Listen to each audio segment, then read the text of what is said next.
গত কয়েক বছর ধরে বিয়ের খবর নিয়ে চর্চায় রয়েছেন সোশ্যাল মিডিয়ার বরাতে আলোচনায় উঠে আসা ফারাজ করিম চৌধুরী।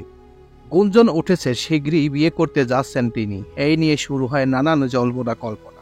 আর এরই মধ্যে জানা গেল সত্যি বিয়ের পিঁড়িতে বসতে যাচ্ছেন এই তরুণ।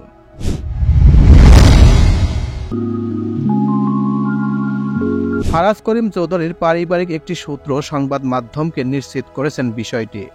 শুক্রবার রাজধানীর গুলশান ১ সংলগ্ন মহাখালী মসজিদে গাউসুল আজম ইসলামী শরিয়া অনুযায়ী খুব সাধারণ আয়োজনে আকদ হবে এই তরুণের। এতে বর ও কনের পক্ষের সদস্যরা উপস্থিত থাকবেন।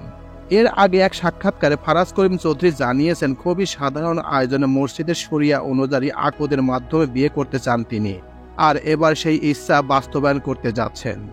এদিকে ফারাজ করিম চৌধুরীর পাত্রের সম্পর্কে জানা গেছে, কনের নাম আফিফা আলম।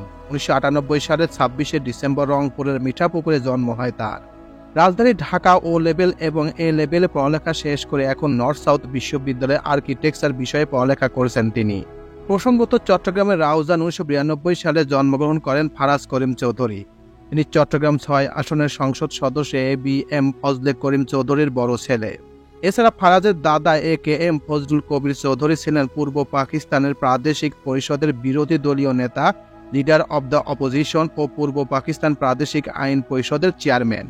বিভিন্ন সময়ে অনিয়ম অন্যায়ের বিরুদ্ধে লড়াই এবং সামাজিক কর্মকাণ্ডে অংশ নিয়ে সোশ্যাল মিডিয়ার মাধ্যমে দেশ জুড়ে খ্যাতি লাভ করেছেন চট্টগ্রামের তরুণ রাজনীতিবিদ, মানবিক ব্যক্তি ফারাজ করিম চৌধুরী।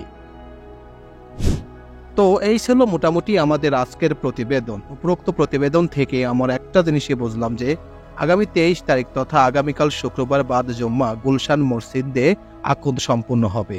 এরপর থেকে মানুষের জানার কৌতূহল জাগে যে আসলে তিনি কাকে বিয়ে করতে চাচ্ছেন, তার স্ত্রীর নাম কি, তার স্ত্রীর পরিচয় কি। তার স্ত্রীর নাম হচ্ছে আফিফা আলম। তিনি হচ্ছে রংপুরের মেয়ে। রংপুরের মেয়ে হিসেবে তাকেই তিনি পছন্দ করেছেন এবং তার সাথে প্রেমও ছিল। প্রেম থাকার অবস্থায় তিনি তাকে বিয়ে করতে চাচ্ছেন। এবং ফারাজ করিম চৌধুরী সবার উদ্দেশ্যে বলেছেন যে আমাদের জন্য দোয়া করবেন। আগামীকাল আমরা বিয়ের পিঁড়িতে বসতে যাচ্ছি, আমরা সাদামাটাভাবে বিয়ে করতে চাচ্ছি, আপনারা সবাই আমাদের জন্য দোয়া করবেন।